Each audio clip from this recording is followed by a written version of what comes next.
ಒಂದು ಒಗಟು ಒಂದು ಒಬ್ಬಟ್ಟು. ನಿನ್ನೆ ನಾವು ಕೇಳಿದ ಉತ್ತರ ಗೊತ್ತಾಗಿದೆ. ತುಂಬ ಜನ ಬರೆದಿದ್ದೀರಿ. ಹೌದು, ಅಂಗಣ್ಣ ಮಂಗಣ್ಣ ಅಂಗಿ ಬಿಚ್ಕೊಂಡು ನುಂಗಣ್ಣ ಬಾಳೆಹಣ್ಣು, ಅದು ಬಿಟ್ಟರೆ ಬೇರೆ ಏನಿರೋಕ್ಕೆ ಸಾಧ್ಯ. ಸರಿಯಾಗಿ ಉತ್ತರ ಬರೆದು ಕಳಿಸಿದ್ದೀರಿ. ಎಲ್ಲರಿಗೂ ಅಭಿನಂದನೆಗಳು. ಒಂದು ಒಗಟು ಒಂದು ಒಬ್ಬಟ್ಟು. ಇವತ್ತು ನಾವು ನಿಮಗೆ ಕೇಳುತ್ತಿರುವಂತಹ, ಮುಂದೆ ಹೇಳಲ್ಲ, ನೀವೇ ಕೇಳಿಸ್ಕೊಳ್ಳಿ.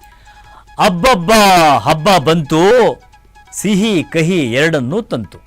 ಅಬ್ಬಬ್ಬಾ ಹಬ್ಬ ಬಂತು, ಸಿಹಿ ಕಹಿ ಎರಡನ್ನೂ ತಂತು. ಇದು ಬೇರೆ ಹಬ್ಬದಂತಲ್ಲ. ಹಾಗಾದರೆ ಉತ್ತರ ಏನು? 2016 2016ಗೆ ನಿಮ್ಮ ಉತ್ತರವನ್ನು ಪೋಸ್ಟ್ ಕಾರ್ಡಲ್ಲಿ ಬರೆಯಿರಿ, ನಿಮ್ಮ ವಿಳಾಸವನ್ನು ಬರೆಯಿರಿ ಮತ್ತು ನಿಮ್ಮ ದೂರವಾಣಿಯನ್ನು ಬರೆದು ನಮಗೆ ದಯವಿಟ್ಟು ಕಳಿಸ್ಕೊಡಿ. 9964502323 ವಾಟ್ಸಪ್ಗೂ ಕೂಡ ಉತ್ತರವನ್ನು ಬರೆದು ಕಳಿಸಿ. ಒಬ್ಬಟ್ಟನ್ನು ಪಡೆದುಕೊಳ್ಳಿ. ನಮಸ್ಕಾರ.